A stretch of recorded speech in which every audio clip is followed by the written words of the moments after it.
ಈಗಾಗಲೇ ಕೇಸರಿಪಾಳ್ಯದಲ್ಲಿ ಒಂದು ಕಡೆ ವಿಜಯೇಂದ್ರ ಹಾಗೆ ಯತ್ನಾಳ್ ಅವರ ನಡುವೆ ಮುನಿಸಿದೆ.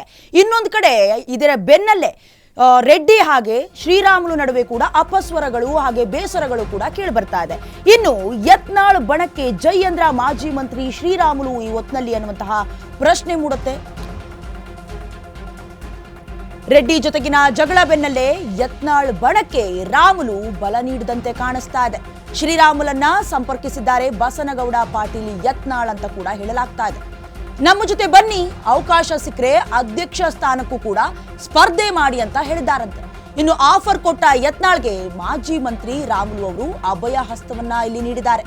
ವಿಜಯೇಂದ್ರ ಪರ ಇರುವ ರೆಡ್ಡಿಯ ಶಕ್ತಿಯನ್ನ ಕುಂದಿಸೋದಕ್ಕೆ ಇವರು ರಣತಂತ್ರವನ್ನ ರೂಪಿಸ್ತಾ ಇದ್ದಾರೆ. ಹಾಗಾದ್ರೆ ಯತ್ನಾಳ್ ಬಣಕ್ಕೆ ಜೈ ಅಂದ್ರ ಮಾಜಿ ಮಂತ್ರಿ ಶ್ರೀರಾಮುಲು ಅನ್ನುವಂತಹ ಪ್ರಶ್ನೆ. ಇನ್ನು ಶ್ರೀರಾಮುಲು ಹಾಗೆ ರೆಡ್ಡಿ ಒಂದು ಕಾಲದಲ್ಲಿ ಎಷ್ಟು ಆಪ್ತರು ಅನ್ನೋದು ಎಲ್ರಿಗೂ ಗೊತ್ತಿರುವಂತಹ ವಿಚಾರ. ಇನ್ನು ಸಂಡೂರು ಬೈ ಎಲೆಕ್ಷನ್ ವಿಚಾರಕ್ಕೆ ಸಂಬಂಧಪಟ್ಟಂತೆ ರಾಧಾ ಮೋಹನ್ ದಾಸ್ ಅವರು ಸಭೆಯನ್ನ ಕರೆದಿದ್ರು. ಆ ಹೊತ್ತಲ್ಲಿ ಶ್ರೀರಾಮುಲು ಅವರನ್ನ ತರಾಟೆಗೆ ತೆಗೆದುಕೊಂಡ್ರು. ಅಲ್ಲಿಂದ ಶುರುವಾಯಿತು ಶ್ರೀರಾಮುಲು ಹಾಗೆ ರೆಡ್ಡಿ ನಡುವಿನ ಬಣ ಬಡಿದಾಟ ಅಂತಾನೆ ಹೇಳ್ಬಹುದು. ಇನ್ನು ಇದೇ ಒಂದು ಟೈಮನ್ನ ಅಸ್ತ್ರವಾಗಿ ಬಳಸಿಕೊಂಡಂತಹ ಯತ್ನಾಳ್ ಅವರು ನಮ್ಮ ಬಣಕ್ಕೆ ಬನ್ನಿ ಅಂತ ಶ್ರೀರಾಮುಲು ಅವರನ್ನ ಮನವೊಲಿಸುವಲ್ಲಿ ಸಫಲರಾಗಿರುವಂಥದ್ದು. ಜೊತೆಗೆ ಇವರ ಬೆಂಬಲಕ್ಕೂ ಕೂಡ ನಿಂತ್ಕೊಳ್ಳೋದ್ರಿಂದ ವಿಜಯೇಂದ್ರ ಅವರಿಗೆ ಪರೋಕ್ಷವಾಗಿ ಪ್ರತ್ಯಕ್ಷವಾಗಿ ಪಾಠವನ್ನ ಕಲಿಸುವಂತಹ ಮಾಸ್ಟರ್ ಪ್ಲಾನ್ ಅನ್ನ ಎಲ್ಲೋ ಒಂದ್ ಕಡೆ ಯತ್ನಾಳ್ ಅವರು ಮಾಡ್ಕೊಳ್ತಾ ಇದ್ದಾರೆ.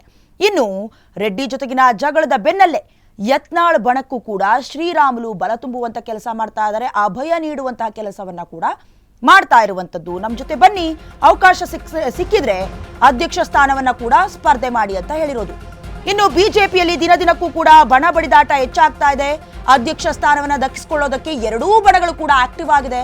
ಉತ್ತರ ಕರ್ನಾಟಕದ ಶಾಸಕರನ್ನ ಸೆಳೆಯೋದಕ್ಕೆ ಯತ್ನಾಳ್ ಅವರು ತಂತ್ರವನ್ನ ರೂಪಿಸ್ತಾ ಇದ್ದಾರೆ. ಹಳೆ ಮೈಸೂರು, ಮಧ್ಯ ಕರ್ನಾಟಕದ ಮುಖಂಡರಿಗೆ ಬಿವೈ ವಿಜಯೇಂದ್ರ ಅವರು ಗಾಳವನ್ನ ಹಾಕ್ತಾ ಇದ್ದಾರೆ. ಆಪ್ತ ಶಾಸಕರ ವಿಶ್ವಾಸವನ್ನ ಗಳಿಸಿಕೊಳ್ಳೋದಕ್ಕೆ ಒಟ್ಟಾರೆಯಾಗಿ ನೋಡೋದಾದ್ರೆ ಎರಡೂ ಬಣಗಳು ಕೂಡ ಯತ್ನಿಸ್ತಾ ಇದ್ದಾರೆ. ಪ್ರತಿಷ್ಠೆಯನ್ನೇ ಪಣಕ್ಕಿಟ್ಟಿದ್ದಾರೆ ಬಸನಗೌಡ ಯತ್ನಾಳ್ ಹಾಗೆ ವಿಜಯೇಂದ್ರ ಅವರು.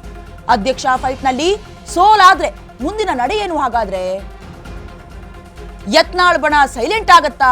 ವಿಜಯೇಂದ್ರ ಅವರು ಇದಕ್ಕೆ ಸಹಕರಿಸ್ತಾರಾ? ಎಲ್ಲ ಪ್ರಶ್ನೆಗಳು ಕೂಡ ಇವತ್ತಿನಲ್ಲಿ ಮೂಡುತ್ತೆ. ಇನ್ನು ಬಿಜೆಪಿಯಲ್ಲಿ ನಿಜಕ್ಕೂ ಕೂಡ ಬಣ ಬಡಿದಾಟ ದಿನದಿನಕ್ಕೂ ಕೂಡ ತಾರಕಕ್ಕೇರ್ತಾ ಇದೆ ಅಂತಾನೆ ಹೇಳ್ಬಹುದು. ಅದರಲ್ಲೂ ಪರ್ಟಿಕ್ಯುಲರ್ಲಿ ಈಗೇನು ಬಿಜೆಪಿ ರಾಜ್ಯಾಧ್ಯಕ್ಷ ಸ್ಥಾನಕ್ಕೆ ಚುನಾವಣೆ ನಡೆಯುತ್ತೆ ಅಂತ ಹೇಳ್ತಾ ಇದ್ದಂತಹ ಹೊತ್ನಲ್ಲೇ ಎರಡೂ ಬಣಗಳು ಕೂಡ ಆಕ್ಟಿವ್ ಆಗಿದೆ. ಉತ್ತರ ಕರ್ನಾಟಕದ ಶಾಸಕರನ್ನ ಸೆಳೆಯೋದಕ್ಕೆ ಯತ್ನಾಳ್ ಅವರು ರಣತಂತ್ರವನ್ನ ರೂಪಿಸ್ಕೊಳ್ತಾ ಇದ್ರೆ, ಹಳೆ ಮೈಸೂರು ಭಾಗದ ಶಾಸಕರನ್ನ ಸೆಳೆಯೋದಕ್ಕೆ ಬಿಜೆಪಿ ರಾಜ್ಯಾಧ್ಯಕ್ಷ ಬಿವೈ ವಿಜಯೇಂದ್ರ ಅವರು ಕೂಡ ರೆಡಿ ಆಗ್ತಾ ಇದ್ದಾರೆ. ಎಲ್ಲದಕ್ಕೂ ಸಿದ್ಧ ಎನ್ನುವಂತ ರೀತಿಯಲ್ಲಿ ವಿಜಯೇಂದ್ರ ಹಾಗೆ ಯತ್ನಾಳ್ ಅವರು ಸಜ್ಜಾಗಿರೋದು. ಗೆಲುವಿನ ವಿಶ್ವಾಸವನ್ನ ಕೂಡ ಎರಡೂ ಬಣದ ನಾಯಕರು ವ್ಯಕ್ತಪಡಿಸ್ತಾ ಇದ್ದಾರೆ. ಫುಲ್ ಆಕ್ಟಿವ್ ಆಗಿದ್ದಾರೆ. ಸದ್ಯಕ್ಕೆ ಬಿಜೆಪಿಯ ಎರಡೂ ಬಣಗಳು ಅವರ ಆಪ್ತ ಶಾಸಕರನ್ನ ವಿಶ್ವಾಸಕ್ಕೆ ತೆಗೆದುಕೊಳ್ತಾ ಇದ್ದಾರೆ ಉಭಯ ನಾಯಕರು ಅಂತಾನೆ ಹೇಳ್ಬಹುದು. ಇನ್ನು ದಕ್ಷಿಣ ಕರ್ನಾಟಕ ಭಾಗದಲ್ಲಿ ವಿಜಯೇಂದ್ರ ಅವರ ಪರ ನಾಯಕರ ಒಲವಿದ್ರೆ, ಉತ್ತರ ಕರ್ನಾಟಕದ ಕಡೆ ಯತ್ನಾಳ್ ಅವರ ಪರವಾಗಿ ನಾಯಕರು ಇರೋದು.